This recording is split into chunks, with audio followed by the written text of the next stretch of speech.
Welcome back to the Jonestead. I'm Mary. Today is Saturday, September 13th, 2025, and I wanted to talk today about the power grid in the United States and specifically about an article that I read in Forbes. It was in Forbes Online. I was going to say their magazine, and the article was actually published on September 7th of 2025, so it's been out for about a week.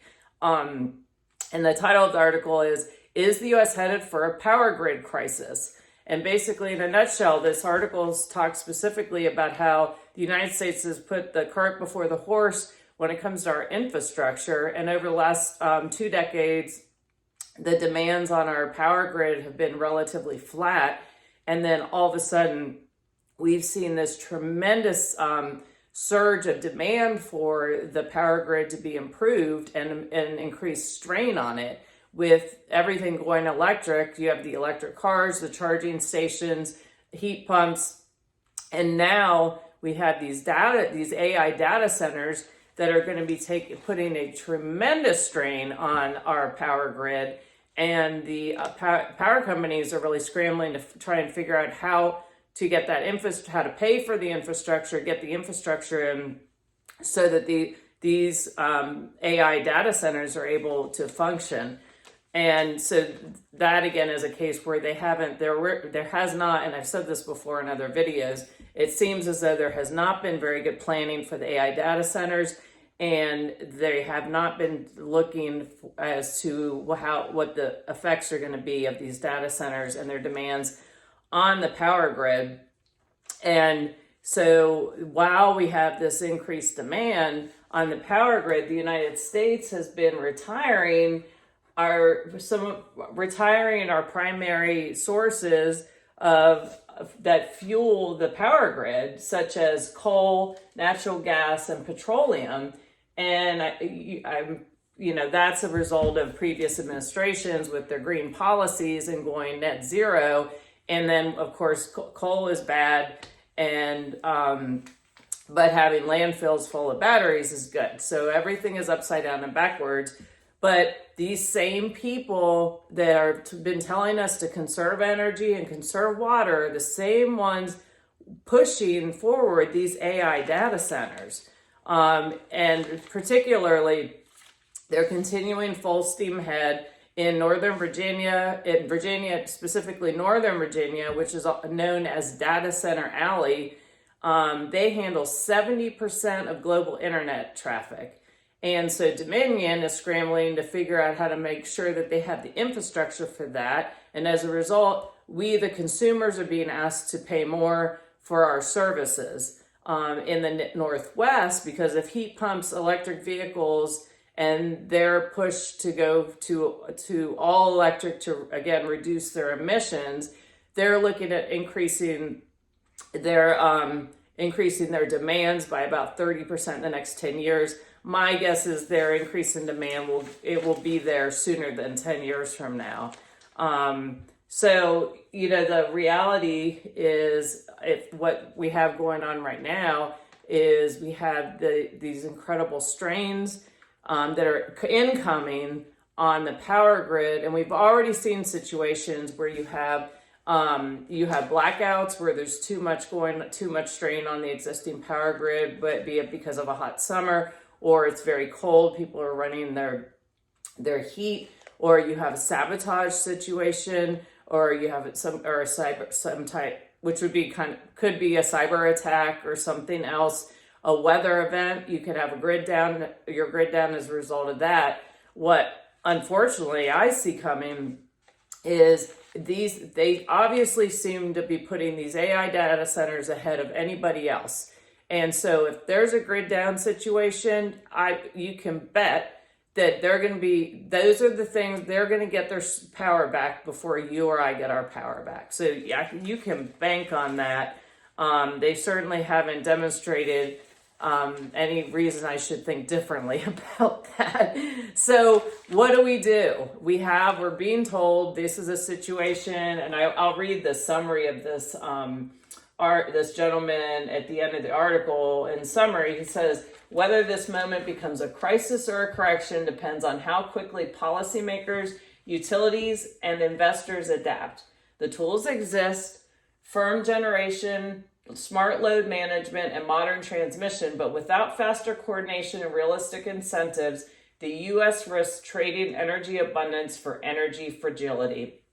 And I really think that the green movement has really caused a great deal of harm to our infrastructure, the lack of investment in the infrastructure.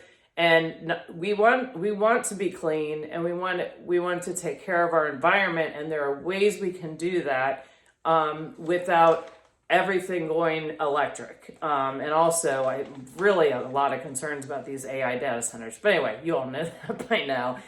So what do you do? And I'm going to talk today, we'll talk a little bit about a short-term power grid down. So I'm talking, maybe a week, maybe 2 weeks at the most. But all the basic things you want to be doing to prepare for that lays the groundwork for if, heaven forbid, we have a much longer term grid down situation. And again, a severe weather event it could cause that in a locality, in a region. So what do you want to do? You always want to make sure you have backup water. If your power goes out, you're not sure when, you should just assume you don't know when it's going to come on. If you don't have well water, you're on locality, fill your bathtub up with water in the event that municipality, their systems go down. That way you have extra water to flush your toilets or just to have available in the event of an emergency. And just always have a backup water supply in your house. Buy extra bottles of water just to have on hand. You want to have non-perishable food backups, and also backups for your pets, because if the power goes out, you can't go to the store because the stores are not going to be open. And even if they're open, if their power's out, they don't have any way to transact business because everything's computerized. So you can't pay for anything at the grocery store anymore unless the power's on and all their systems are operating.